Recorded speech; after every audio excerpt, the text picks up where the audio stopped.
रखता है, इस डर से कि कहीं सुपरमैन हार्ली को भी ना मार दे। सुपरमैन बियालिया में हो रही जंग को रोकने के लिए उनके प्रेसिडेंट को उठा के यूएन ले आता है और पूरी प्रेस के सामने वर्ल्ड वाइड सीज फायर का ऐलान करता है।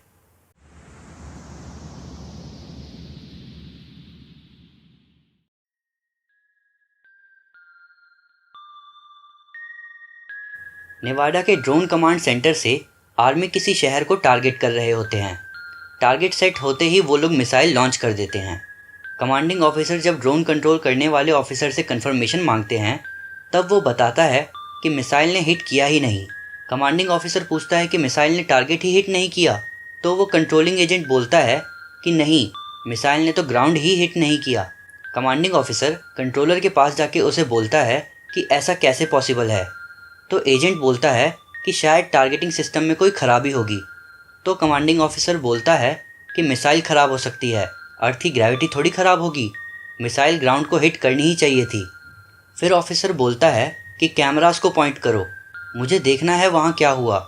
पर जब वो स्क्रीन पर देखता है, उसका दिमाग ख़राब हो जाता है। कमांडिंग ऑफिसर स्क्रीन पर देखता है कि सुपरमैन बहुत तेज़ी से कैमरा ड्रोन की तरफ आ रहा था और वो बहुत गुस्से में दिख रहा था, और सुपरमैन कैमरा ड्रोन से टकराता है और उसे तबाह कर देता है। दूसरी तरफ आर्मी की मीटिंग में यही फुटेज देखी जा रही होती है। यूएस प्रेसिडेंट भी वहाँ होते हैं। वो आर्मी जनरल से पूछते हैं कि मिसाइल का टारगेट क्या था। जनरल बताते हैं कि एक छोटे से आतंकवादी संगठन का लीडर। प्रेसिडेंट पूछते हैं कि और कितने लोग मारे जाते इस मिसाइल से। जनरल बोलते हैं कि बहुत कम, लगभग 5 से 10 सिविलियंस। मीटिंग में बैठे मेंबर्स में से एक लेडी बोलती है कि ये देख के ऐसा लग रहा है कि सुपरमैन बस बेगुनाह लोगों की जान बचा रहा था।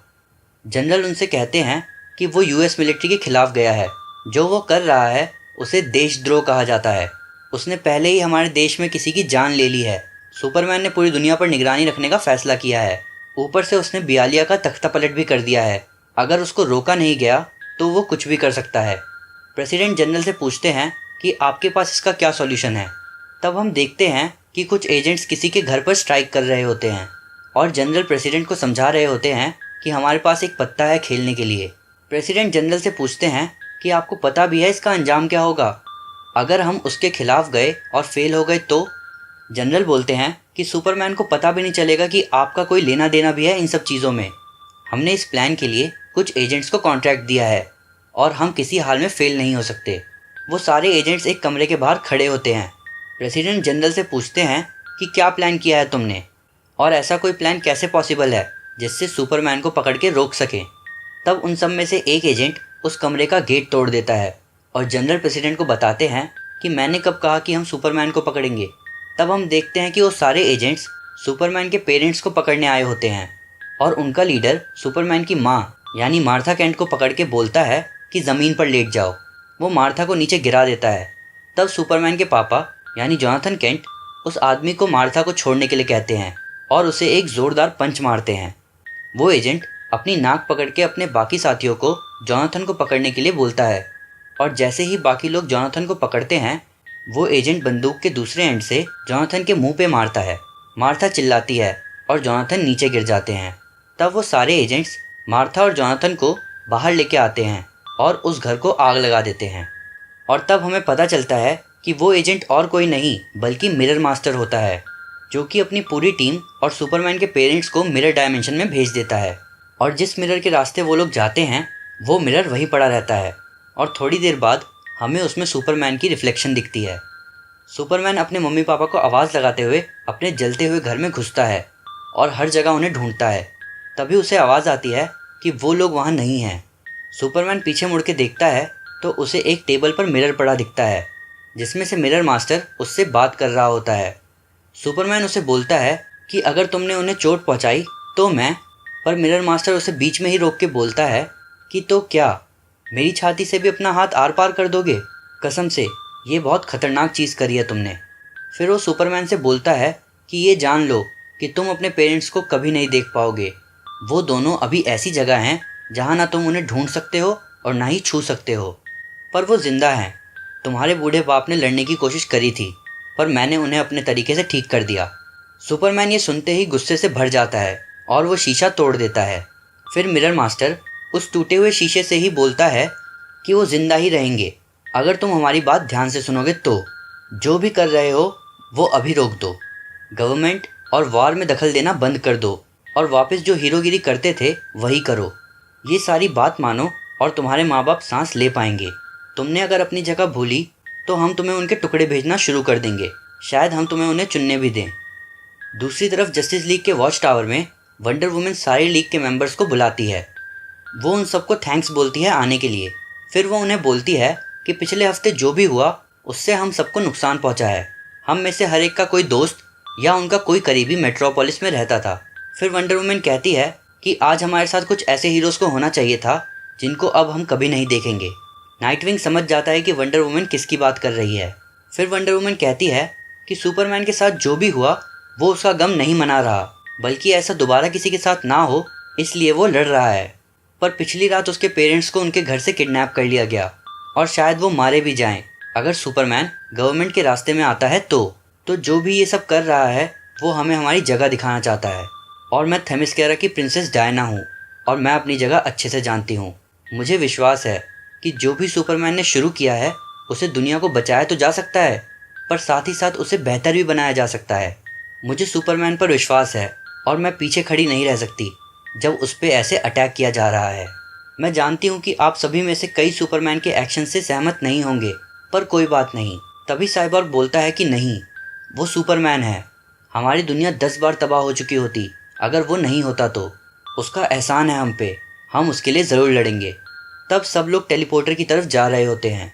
वंडर वुमन फ्लैश से पूछती है कि सुपरमैन ने जाने से पहले बताया था कि इन सब में मिरर मास्टर इन्वॉल्व है। तो फ्लैश कहता है कि फिर तो हमें रोग्स को ढूंढना चाहिए, वही बता सकते हैं कि मिरर मास्टर कहाँ है। फ्लैश साइबॉर्ग को टेलीपोर्टर सेट करने को बोलता है। साइबॉर्ग उससे पूछता है कि किस जगह के लिए सेट करना है। तो फ्लैश बोलता है कि सेंट्रल सिटी। बेसिकली रोग्स एक टीम है जिसमें फ्लैश के सबसे खतरनाक दुश्मन शामिल हैं, जैसे कि captain boomerang, Grodd, mirror master, captain cold और कई सारे। सेंट्रल सिटी में जस्टिस लीग के सारे मेंबर पहुंचते हैं और रोग्स की पूरी टीम से लड़ते हुए पूछते हैं कि मिरर मास्टर कहाँ है। फ्लैश अचानक कैप्टन कोल्ड की गन को उसी पर पॉइंट कर देता है और उसका कंधा बर्फ से जम जाता है। कैप्टन कोल्ड बोलता है कि शांत हो जाओ, मैं बताता हूँ कि मिरर मास्टर कहाँ है, वो बार में होगा। फ्लैश पूछता है कि कौन सा बार। तो कैप्टन कोल्ड बताता है कि वर्ल्ड्स एंड बार, जो कि कीस्टोन सिटी में है। पर तुम मिरर मास्टर से ही निपटना, बाकियों से नहीं, क्योंकि सिर्फ हीरोज़ ने ही अपने करीबियों को नहीं खोया था मेट्रोपोलिस में। वर्ल्ड्स एंड बार में फ्लैश और वंडर वुमन घुसते हैं और बाकी लीग के मेंबर बाहर इंतज़ार करते हैं। चीता उन दोनों को देखते ही कहती है कि तुम लोग यहाँ क्या कर रहे हो। तो वंडर वुमन कहती है कि हम बस मिरर मास्टर के लिए आए हैं, हम कोई पंगा नहीं चाहते। चीता वंडर वुमन के पीछे आके कहती है कि अगर हम पंगा चाहे तो वंडर वुमन कहती है कि मैं तुम्हें सलाह देना चाहूँगी कि ऐसा सोचना भी मत। फ्लैश को वहाँ मिरर मास्टर दिखता है और वो उसके पास जाके बोलता है कि अब तुम्हारे बात करने का वक्त हो गया है। पर जब वो उसको पकड़ने जाता है तो वो देखता है कि वो एक छलावा था। मिरर मास्टर मिरर के अंदर से बोलता है कि तुम जैसे तेज़ आदमी भी इतने धीरे पड़ जाएंगे, मैंने सोचा नहीं था। फ्लैश कहता है कि एक बार दोबारा सोचो। तभी मिरर डायमेंशन में रेवन मिरर मास्टर के पीछे आती है और कहती है कि तुम्हें पता होना चाहिए कि ऐसा कोई डायमेंशन नहीं है जिसमें तुम मुझसे छुप सकते हो।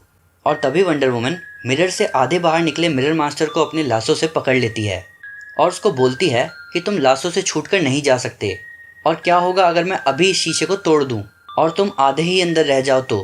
मिरर मास्टर कहता है कि तुम ऐसा नहीं कर सकती, जिस पे वंडर वुमन कहती है कि ट्राई करके देखते हैं। तभी मिरर मास्टर बताता है कि वो लोग बोलेविया में है, सलार दे उयूनी में। फ्लैश सुपरमैन को लोकेशन की इन्फॉर्मेशन देता है और बोलता है कि मैं तुम्हें वहाँ मिलूंगा। और वंडर वुमन मिरर मास्टर से कहती है कि अपनी बेल्ट दो।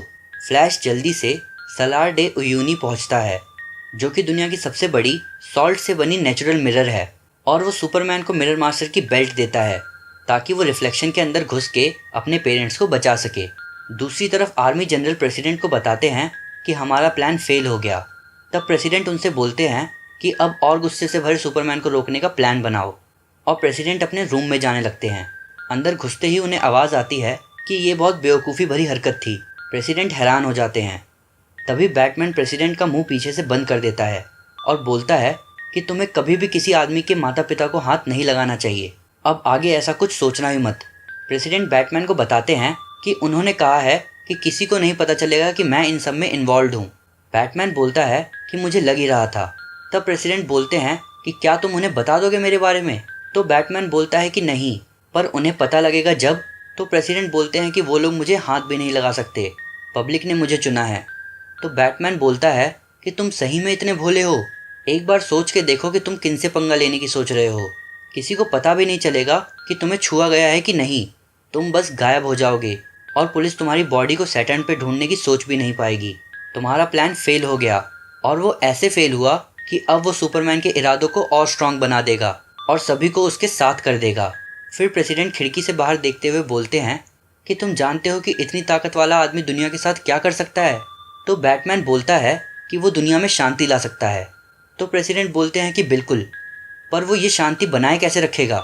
फिर प्रेसिडेंट ये बोलते हुए पीछे मुड़ते हैं कि पावर लोगों को करप्ट कर देती है, मेरा विश्वास करो। पर उन्हें वहाँ कोई नहीं दिखता।